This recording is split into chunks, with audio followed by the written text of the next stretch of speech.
Oke, baik, terima kasih untuk waktunya. Yang saya ingin bertanya deh, ketika saya punya konflik sama teman atau keluarga, gitu. Jadi saya coba untuk mau memaafkan mereka gitu.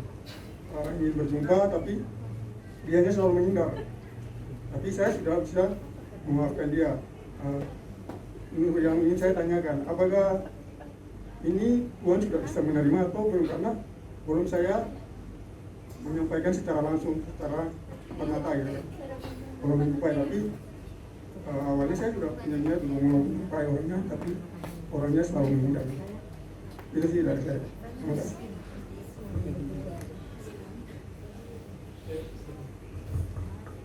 kasih.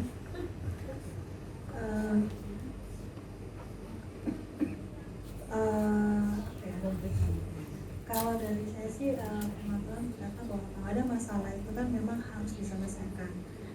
Jadi segala sesuatu tergantung dari hati kita. Pertama memang hubungan kita dengan Tuhan. Kalau hubungan kita dengan Tuhan baik, kita pun pasti akan menyelesaikan suatu masalah itu dengan baik. Bila kita untuk mau menjumpai orang itu, tapi orang tersebut belum mau, kita nggak tahu ya, mungkin dia belum siap atau mungkin dia masih belum bisa berdamai atau bagaimana. Intinya adalah dari hati kita, sikap hati kita. Kalau sikap hati kita sudah, kita pun menyadari bahwa kita salah, kita pun mengoreksi hidup kita di hadapan Tuhan. Oh, saya salah gitu, mengakuinya di hadapan Tuhan, dan kita mempunyai niat untuk berjumpa, tapi teman belum mau, tetap aja doakan, tetap aja membangun satu hubungan yang baik. Bukan berarti oh dia nggak mau ya udah selesai, tidak, tetapi tetap membangun satu hubungan, tetap berkomunikasi, tetap ada hubungan yang dibangun, walaupun mungkin dia tidak merespon, walaupun dia tidak menjawab. Intinya dari sikap hati kita tidak terdistract dengan sikapnya dia. Itu sih. Silakan, mungkin kurang jelas atau bagaimana? Pasti. Ya. Iya, kalau dari saya sedikit sih. Yang pertama, ketika kita bermasalah dengan orang lain, pertama ya kita bawa di hadapan Tuhan sih ya. Karena bagaimanapun konflik batin dalam diri kita itu harus diselesaikan antara kita dengan Tuhan. Kemudian ya kembali, kalau firman Tuhan berkata sih ya, kasihilah musuhmu, berdoalah bagi mereka yang menganiaya kamu. Siapapun orang yang mungkin yang berkonflik dengan kita, terbesar adalah kita harus memiliki kasih. Hanya dengan ada kasih itu menutupi banyak sekali dosa dan pelanggaran. Tanpa kasih nggak bisa. Jadi kita minta perbesar kasih kita untuk kita bisa mendoakan, memberkati dia, melepaskan pengampunan. Kalau memang dia yang salah, kita lepaskan pengampunan. Kalau kita aja dia komunikasi dia nggak mau, yang pertama adalah memang selesaikan dulu dengan diri kita, berdamai dengan diri kita, berdamai dengan Tuhan, berdamai dengan orang lain. Kalau orangnya nggak mau, itu urusan dia, bukan urusan kita. Dari sisi kita beres, dari sisi orangnya kita nggak bisa. Maksudnya kita nggak bisa mengubah orang lain, tapi kita bisa mengubah diri kita sendiri. Jadi selesaikan dari kita.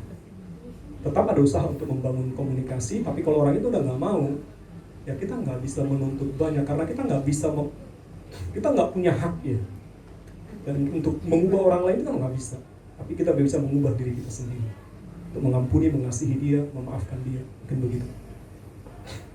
Tetap aja bangun komunikasi. Kalau dia nggak mau ya kita pun nggak bisa berbuat apa-apa. Tapi intinya bahwa dari kita itu sudah beres.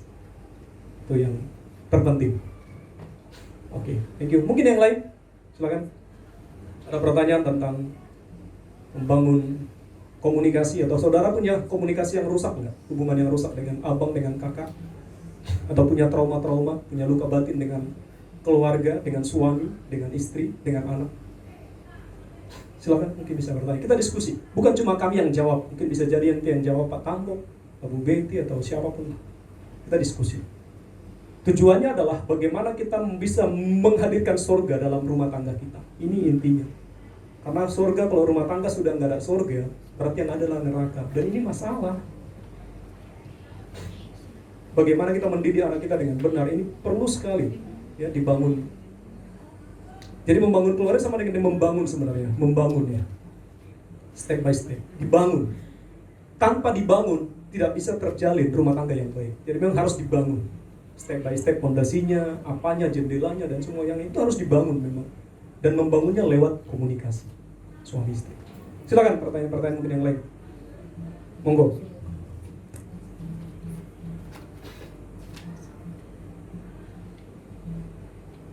Ada pertanyaan? Bu Petrus, Pak Petrus? Atau anak-anak juga?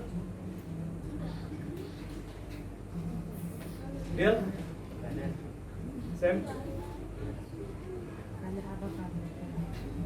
Ayo, Faro. Lu nggak jadi sih, ayo.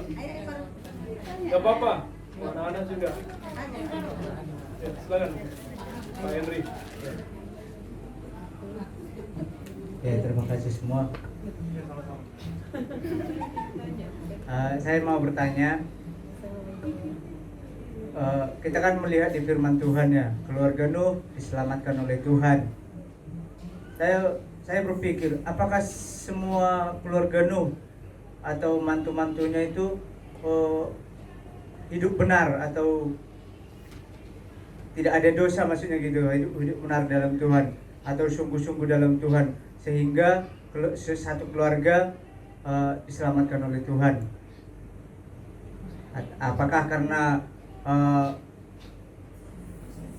kepala keluarga atau Nuh saja yang karena sudah benar, maka Tuhan memberikan anugerah ke satu keluarga tersebut? Itu sih.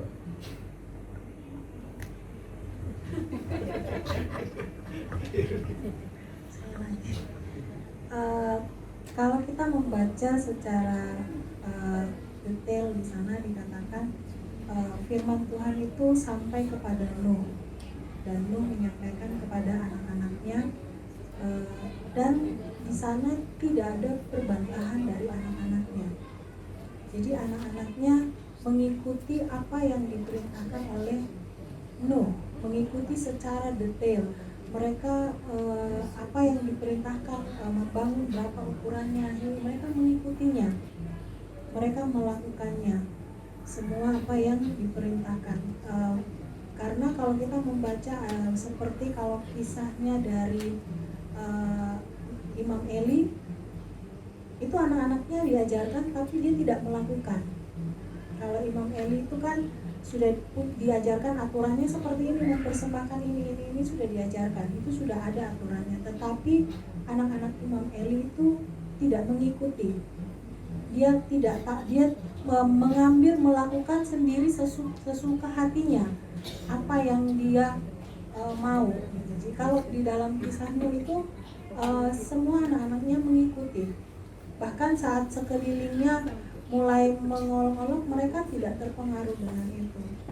Jadi besar sekali pentingnya peranan seorang kepala keluarga untuk menjadi teladan.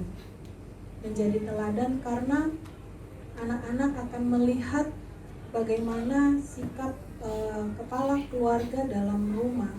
Apakah dia menjadi teladan, menjadi contoh yang baik.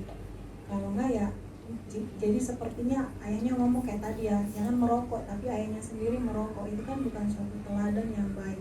Kita minta anak kita untuk jangan marah, tapi dia marah-marah di rumah. Itu bukan suatu teladan. Jadi punya integritas di kepala keluarga. Jadi apa yang dikatakan sesuai dengan perbuatannya. Gimana Pak ya? Mengenai tadi, saya lihat apakah mereka diselamatkan atau apakah mereka tidak punya dosa. Memang ada firman Tuhan berkata, satu orang selamat seisi rumah diselamatkan, gitu ya. Kenapa sebenarnya begitu? Itu besar sekali faktornya memang karena papa itu kan mendidik ya, mengajar ya, sama seperti saya ya, mendidik anak-anak saya, membangun misbah dalam rumah tangga saya, membawa istri dan anak-anak saya takut akan Tuhan. Itu kan saya lakukan ya, misbah keluarga, kadang diskusi, kadang ketika family time no handphone, kita hanya berbicara, sharing apa gitu ya.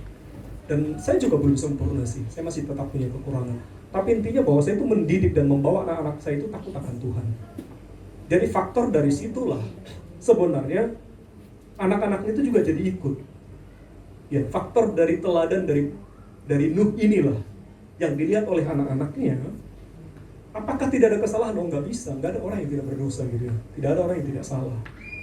Nuh pun apakah ada salahnya? Bisa jadi ada salahnya, dia mabuk kok. Nuh ada setelah kejadian itu kan dia mabuk tuh ya. Setelah kejadian Nuh itu kan dia mabuk.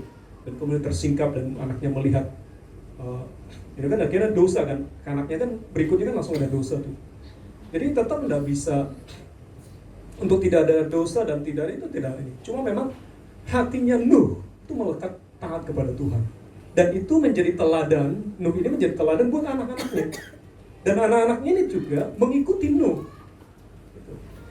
Makanya besar sekali faktor dari seorang suami atau imam dalam rumah tangga. Penting sekali untuk mendidik, membawa istri dan anak-anaknya takut akan Tuhan. Karena dari Nuh inilah, memang firman Tuhan berkata, dari Nuh inilah Tuhan jadi selamatkan istri dan anak-anaknya kan. Dari Nuh ya. Makanya vital sekali peranan seorang imam, suami dalam rumah tangga. Besar sekali.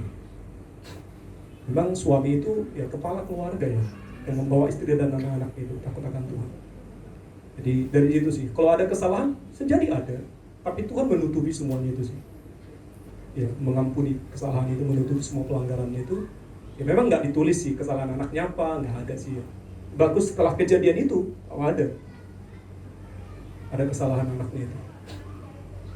Jatuh itu. Kira ya ketika Nuh memberkati, nah satu anaknya itu kena kutuk gitu. Gitu. Tapi intinya memang bahwa iblis akan selalu merusak rumah tangga. Makanya kita harus terus bawa keluarga kita di dalam Tuhan. Satu saya bilang mungkin, kita bangun semuanya, bangun mesbah dalam rumah tangga kita. Hadirkan Tuhan dalam rumah tangga kita. Itu vital sekali. Seorang suami bawa istri anak-anak takut akan Tuhan. Itu penting sekali. Jadi suami ini peranannya sangat penting dalam rumah tangga. Mungkin itu Pak. Thank you. Mungkin yang lain pertanyaan yang mengarah-mengarah. Silakan. Ya. Ayo Parut. Bikin Parut. Ayo Parut. Ayo Rasti dulu nih. Oke. Ini. Silakan. Parut masuk TV. Ya. Masuk TV. Pertanyaannya apa Parut? 1, 2, 3. Ayo, nggak apa-apa, terbuka. Baru masuk YouTube.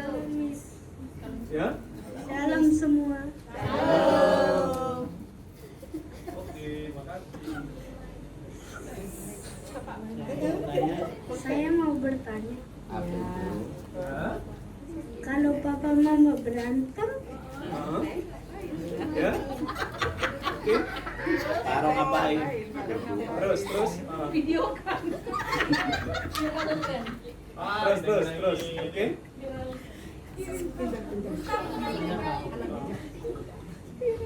gimana cara damaikan kalau kita misalnya ikut campur kan kita sama aja dimarahin.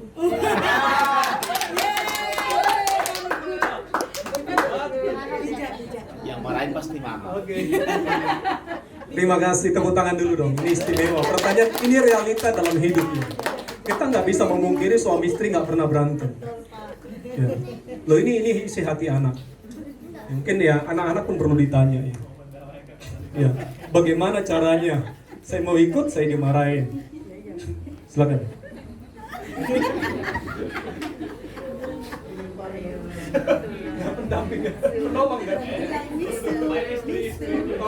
Ada anak-anak yang pernah mengalami mungkin ikut campur kalau pas papa mamanya berantem.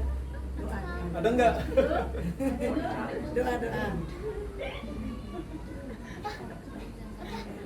Doa.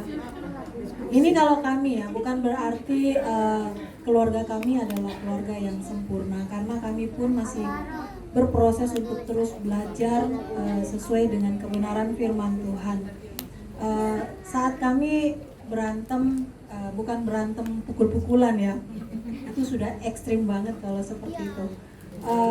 Saat pasangan suami istri pun selisih paham itu pasti ada. Biasanya kami berdua itu sebisa mungkin memang dari awal pernikahan kita sudah komit ya, kalau kita ada sesuatu yang tidak cocok, tidak ditunjukkan di depan anak. Jadi tidak berantem di depan anak, sehingga anak-anak tidak melihat orang tuanya teriak-teriakan, saling menyalahkan, karena nanti anak akan menjadi bingung. Jadi kami selama ini sih, kami kalau ada sesuatu kami masuk ke kamar, kami selesaikan berdua, diskusi di kamar. Kalaupun ada sesuatu kami jelaskan sama anak hanya seperti ini, mami sama papi ada yang mau diselesaikan. Untuk urusan dewasa, ada yang perlu kami bicarakan. Jadi kita ngomong di kamar. Kalaupun ada sesuatu, mereka tahu. Biasanya anak-anak kan rasa ya kalau orang tuanya lagi nggak enakan gitu ya. Kalau kayak kami mungkin mereka nggak tahu ya. Biasanya kalau saya sudah diem, diajak ngomong nggak nyaut gitu ya, diem aja gitu, pasti dia tahu mami ini lagi nggak enak hati sama papi. Biasanya gitu langsung anak-anak kami, udah mami papi ngedet sana katanya gitu. Jadi memang diselesaikan. Makanya pentingnya memang komunikasi dalam keluarga untuk menyelesaikan berdua, dan setelah itu mungkin kalau anak sempat tahu ya dijelaskan. Memang anak-anak kalau apalagi kalau masih kecil ya, mungkin waktu usia mungkin dia akan bertanya ada masalah apa. Kalau masih sebatas mereka bisa pahami, setelah masalah selesai kita akan jelaskan ke mereka. Karena ada batasan-batasan usia untuk anak-anak untuk bisa tahu keputusan-keputusan yang kita ambil. Jadi ada beberapa hal yang dalam rumah tangga kami, misalnya kami perlu mengambil keputusan. Contoh misalnya mungkin mau pindah, contoh ya, contoh berarti kan anak-anak kan harus diajak diskusi, harus diajak berbicara, sehingga kita bisa tahu isi hatinya bagaimana. Jadi ada yang perlu dibicarakan, ada yang tidak perlu. Kalau anak-anak sampai mereka bilang, bukan urusanku ya, anak-anak waktu papa mamanya berantem sudah sempat lihat, masuklah kamarmu dan doakan. Mungkin seperti itu sih. Oke, terima kasih Faro. Ya, ini sebenarnya ke Faro ya. Gimana kalau papa mamaku berantem, aku ikut, aku jadi dimarahin. Ya memang akan ada tugas untuk orang tua ya. Sekali lagi kalau orang tua berantem, sebaiknya jangan di depan anak. Ya, jangan, karena nanti anak itu bisa jadi terluka juga dari situ. Karena itu jadi teladan buruk juga buat anak. Kalau berantem orang tua masuk kamar aja. Ya, bukan berantem jadi pukul-pukulan, enggak. Maksudnya diskusi, ngobrol gitu.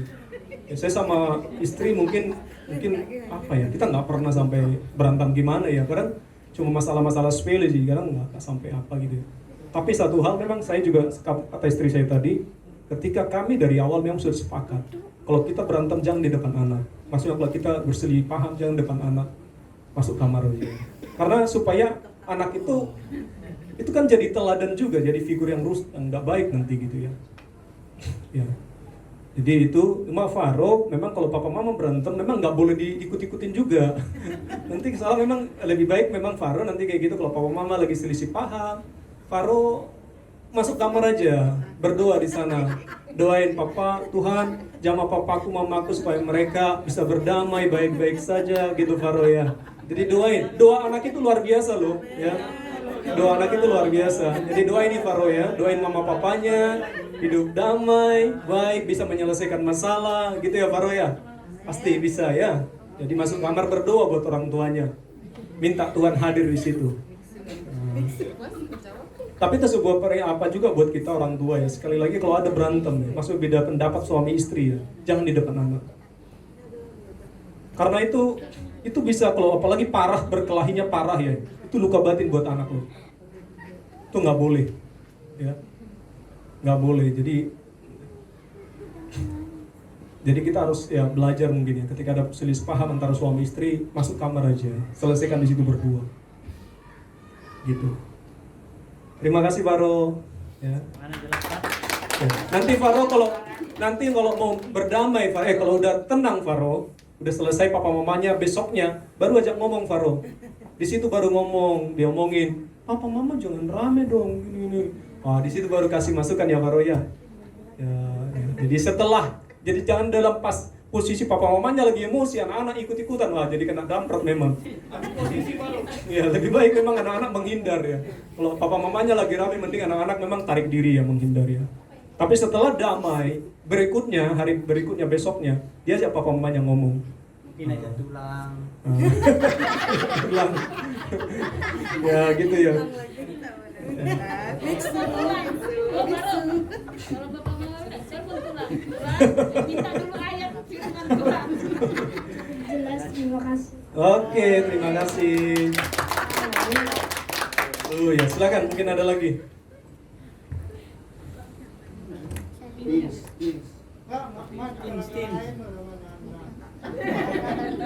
Kak Josi. Jo.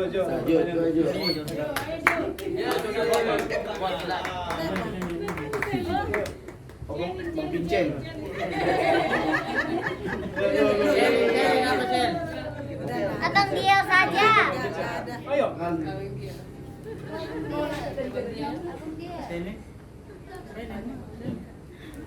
Pertanyaannya, Bapak Ibu punya masalah dalam rumah tangga nggak? Punya. Bagaimana cara menyelesaikannya? Boleh diskusi nggak? Enggak. Ya, mungkin silakan ya. Mungkin Bapak Ibu punya pengalaman dalam rumah tangga, karena tidak mungkin tidak ada masalah dalam rumah tangga. Cuma saya ingin tahu mungkin jadi solusi buat teman-teman yang lain. Bagaimana cara saudara menyelesaikan hal tersebut? Bagaimana saudara bisa merasakan menghadirkan bisa ada surga dalam rumah tangga? Monggo, silakan. Karena Kisi-kisi apa? silakan.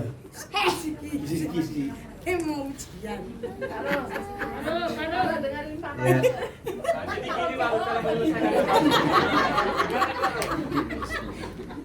Ini setelah Ya mungkin ya kami masih belajar ya, mungkin belum dapat sih cara menyelesaikan yang benar gitu. Jadi kita masih tetap belajar. Ya terkadang gitu. Dibalas lagi. Ya benar sih, kalau yang maksudnya masalah berantem itu bukan berantem pukul-pukulan ya, maksudnya selisih paham. Selisih paham ngomong gitu. Dan tadi ditanya bagaimana cara menyelesaikannya. Saya juga bingung menyelesaikannya karena ada masalah, ibaratnya masalah. Pasti kan nggak enak-enakan apa ego-egoan gitu. Saya berpikir kalau saya ajak ngomong pasti diungkit lagi masalah itu. Aku nggak tahu wanita. Jadi saya coba diam tunggu reda dulu tau. Nanti kalau saya pikir udah reda, nanti lihat saling melihat. Jadi kenapa ketawa? Maksud saya diam itu bukan berarti biar masalahnya tambah dalam, bukan. Maksudnya kalau saya coba nanti berdamai, diungkit masalahnya, bisa jadi tambah besar lagi nanti masalahnya. Jadi saat ini kami masih belajar untuk menyelesaikan masalah. Saya rasa nggak langsung, maaf ya, terlalu gampang kan gitu. Maaf. Itu saya diam dulu, introspeksi diri, mungkin kita cari timing yang pas atau waktu yang tepat. Saya rasa udah mulai nggak berlama-lama ya kan, firman Tuhan jangan boleh menyimpan sakit hati berlama-lama dalam hati, bukan gitu. Jadi saya udah mulai enakan, baru saling melihat, ketawa, baru ngomong. Kalau terlalu cepat bisa nanti diungkit lagi masalahnya. Itu sih Pak. Oke, terima kasih ya pengalaman dari Pak Henry, gimana dia menyelesaikan masalah dalam keluarganya. Kalau Bu Ika gimana Bu Ika? Tapi bagus gini loh, keterbukaan itu awal dari sebuah pemulihan. Kalau kita tutup-tutupi, itu jadi masalah malahan. Malah lebih baik sebenarnya terbuka. Dengan terbuka kan akan ada solusi ya. Ketika kita tertutup, banyakkan orang itu sebenarnya menutup ya, tidak membuka keberadaan dirinya. Akhirnya dia pendam. Dan apakah itu menyelesaikan masalah? Enggak. Itu sebenarnya bom waktu namanya. Karena ada tiba waktunya bom itu meledak. Paling terbaik adalah keterbukaan. Terbuka. Ya saya begini.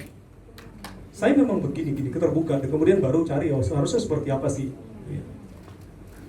Ya, tapi berproses lah. Karena di dalam menyelesaikan masalah yang sebenarnya yang terpenting bukan solusi tapi prosesnya sih.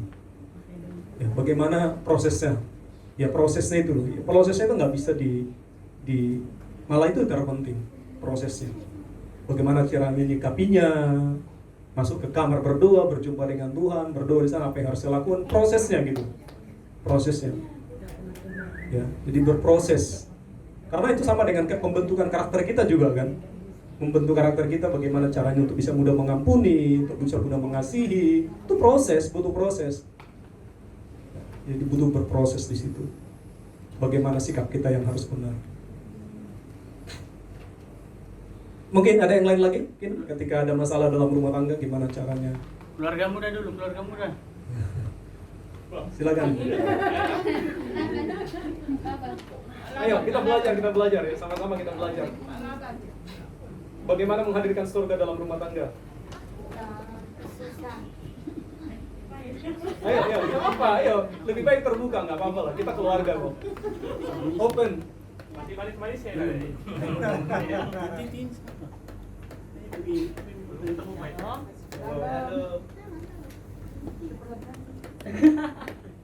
Terima kasih buat kesempatannya.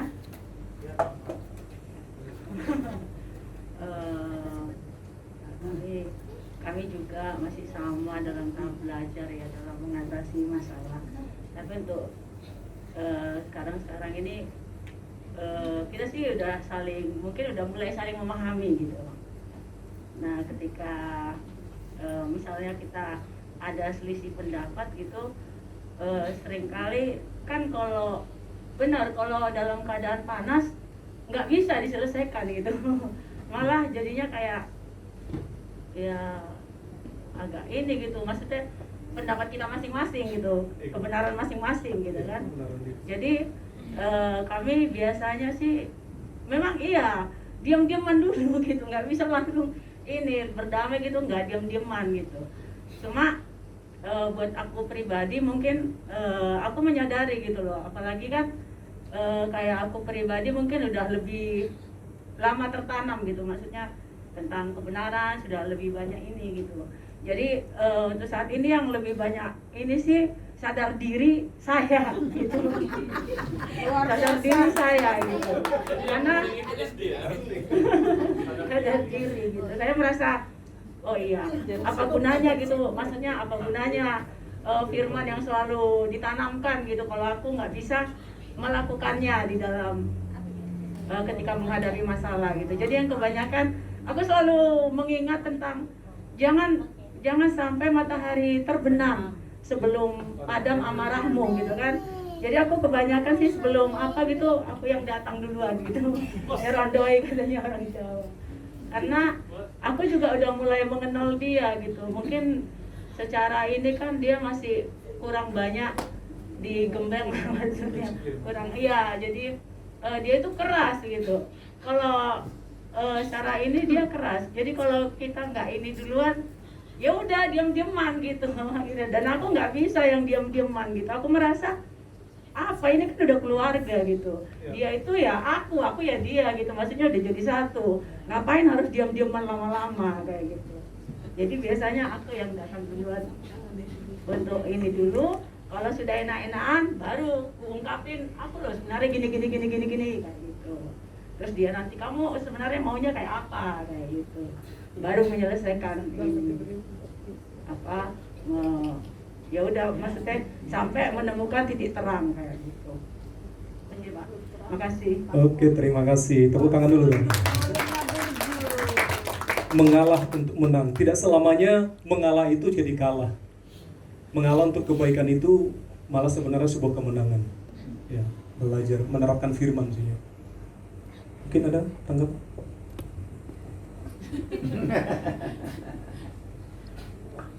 Mungkin ada pertanyaan yang lain? Pak Petrus, Bu Petrus katanya. Bu Petrus. Bu Petrus ada pertanyaan. Baik ya.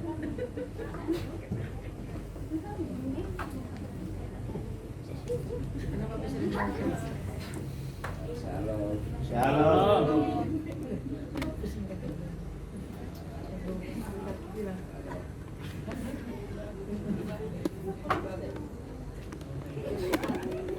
Saya ya, kalau dalam keluarga saya,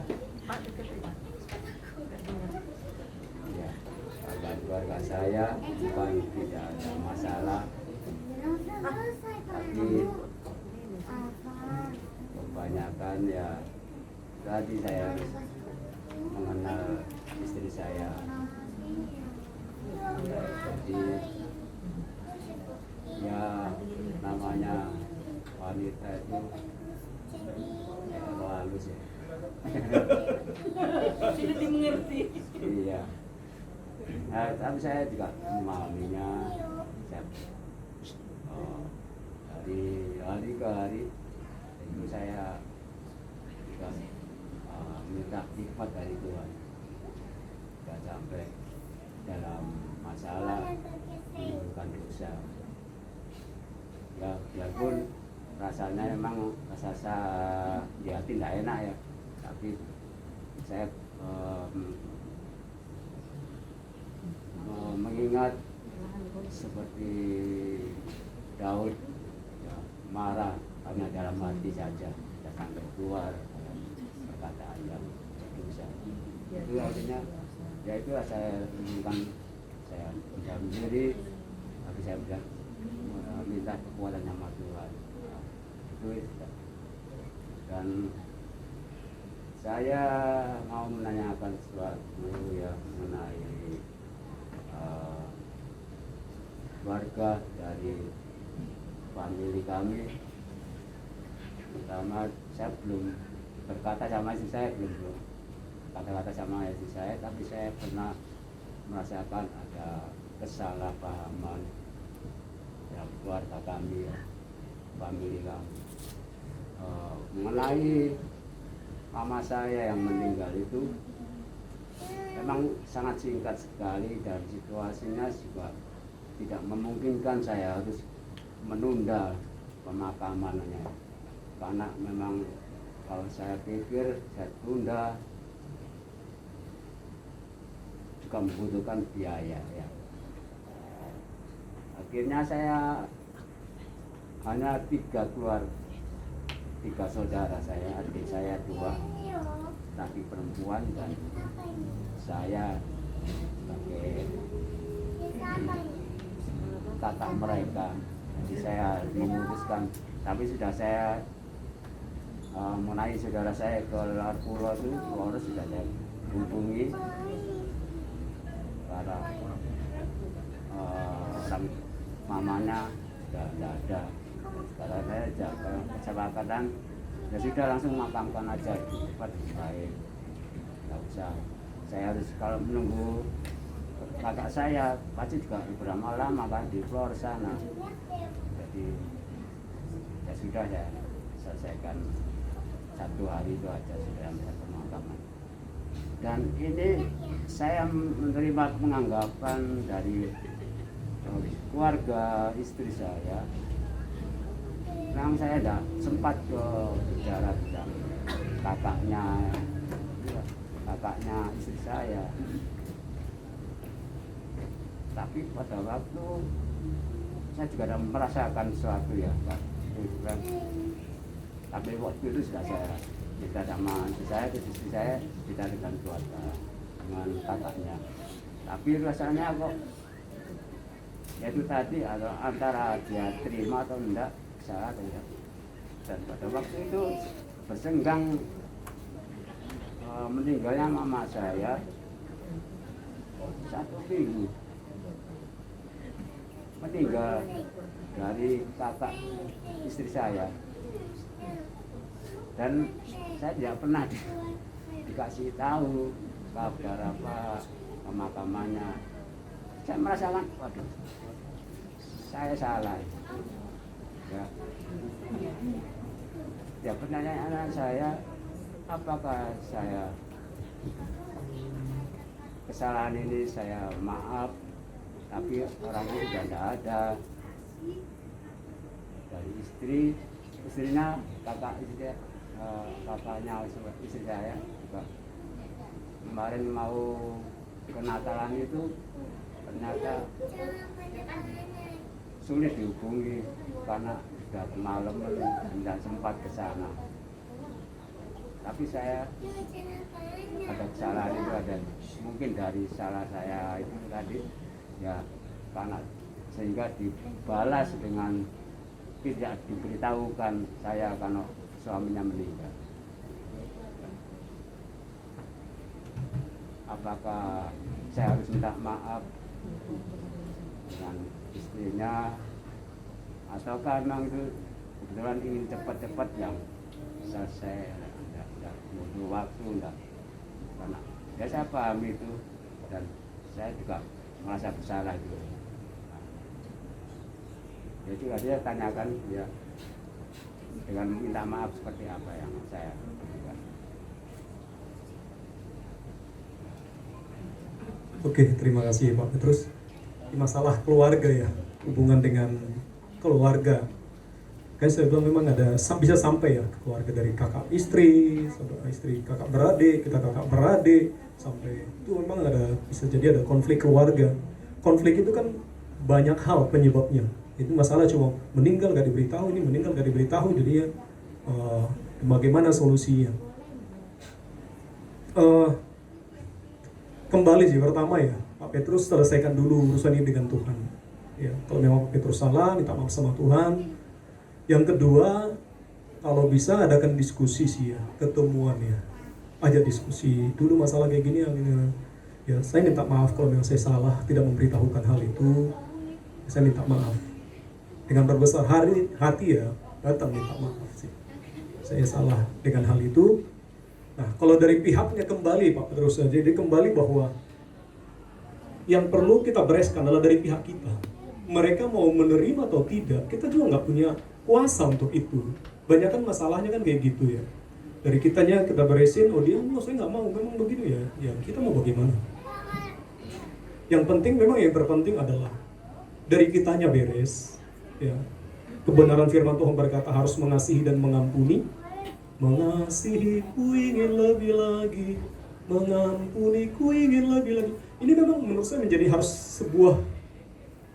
sebuah habit ya buat kita ya, untuk mudah mengasihi dan mengampuni. Karena ketika kita menyimpan kesalahan orang lain, itu masalah buat kita, masalah buat kesehatan kita, masalah buat itu, konfliknya menjadi panjang gitu. Padahal solusinya sebenarnya gampang sih sebenarnya. Ya, mengasihi dan mengampuni. Ya, kalau ada waktu, Bang ajak diskusi sih. Ya, dengan dulu kayak gini-gini kejadiannya, saya minta maaf. Saya nggak beritahu atau apapun ya. Dan kemudian juga ini beritahu juga, saya pun merasa ketika meninggal ini saya nggak diundang ya, saya juga merasa gitu. Keterbukaan sih ya. Tapi dalam hal itu pun ya saya minta maaf. Saya minta maaf ya. Kadang memang perlu melepaskan ego ya, menurunkannya, mengalah untuk menang. Ya, kadang kita mengalah itu malah jadi sebuah kemenangan buat kita. Daripada kita harus bertahan, saya harusnya begini kok, saya nggak salah kok, saya harus begini, dia harus salah. Wah ini masalah ini. Ini malah menimbulkan masalah-masalah yang baru. Begitu sih. Begitu Pak Petrus. Silakan Mas Era. Iya nih. Ini. Atau mau ada yang mau kesaksian? Hubungan keluarga ya, kembali ke topik kita ya. Membangun relasi hubungan yang baik dalam keluarga. Hubungan yang baik suami istri ya. Hubungan yang baik antara kakak adik, relasi. Jadi bagaimana membangun hubungan yang baik antara kakak adik. Ya mungkin kita di sini banyak kan kakak adik ya. Kita nggak usah jauh-jauh ke luar ya. Kita yang ada di sini saja. Kakak adik, orang tua dengan anak. Jadi fokus dalam keluarga. Mungkin ipar ya. Bagaimana cara menyelesaikan itu? Dan ketika kita luka batin, sakit hati, gimana caranya?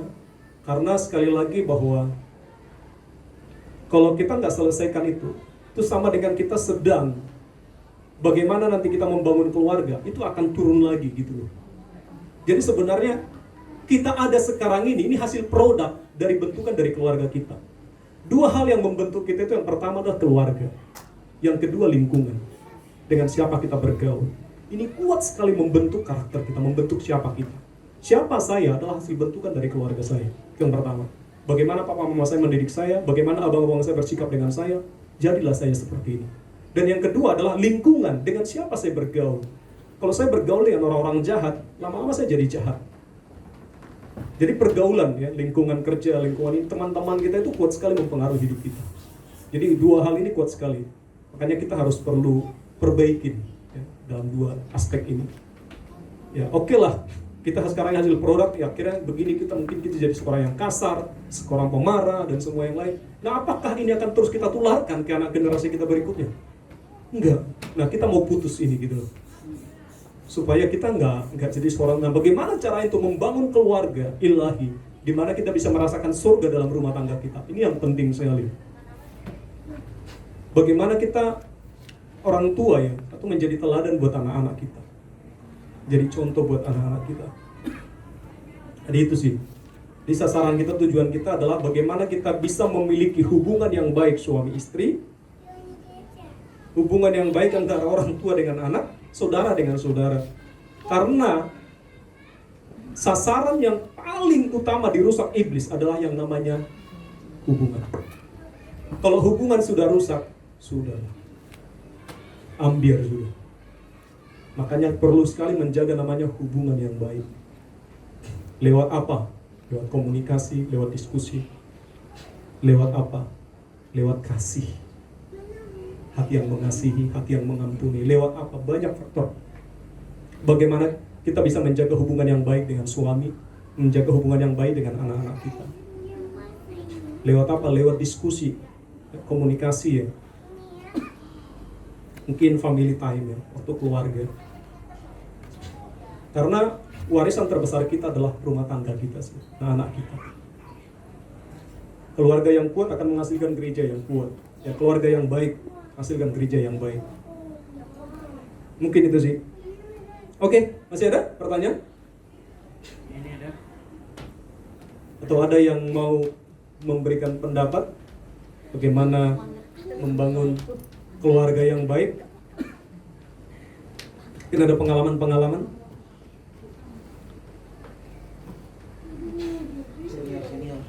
Silakan.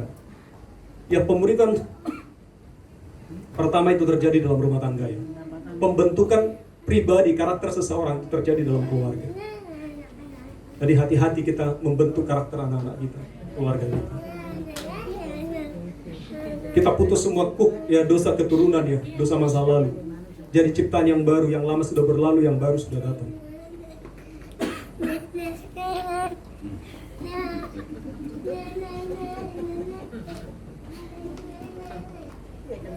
Ya, saya rindu ke depannya, ya.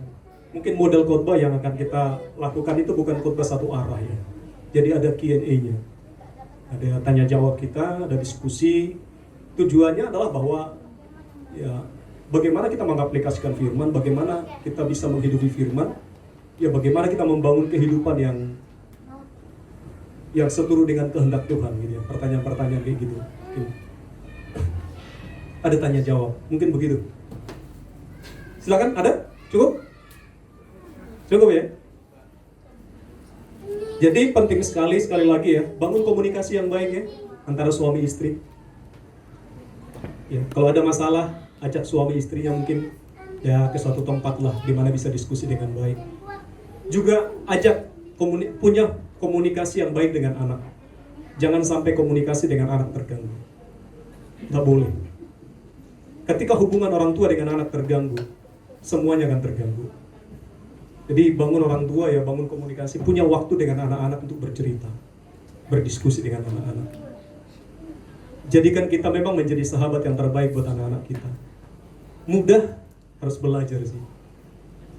Ya jujur, ya, saya pun dengan anak-anak saya, dengan Cusi kadang diskusi, kadang dia permintaannya, kadang orang tua ini kadang nggak sabaran, ya. Kadang kalau tiga, gitu, ya. Kadang kita ini perlu banyak, ya, meminta roh kesabaran kali, ya, untuk anak-anak kita. Ya, jadi ada bisa bagaimana kita memiliki hubungan baik suami istri, menjaga itu, ya. Salah satunya adalah dengan diskusi, dengan komunikasi, bangun diskusi yang baik, komunikasi yang baik suami istri, komunikasi yang baik dengan anak-anak kita juga. Mungkin itu saja. Ada lagi? Kalau sudah, ayo kita akhiri ya.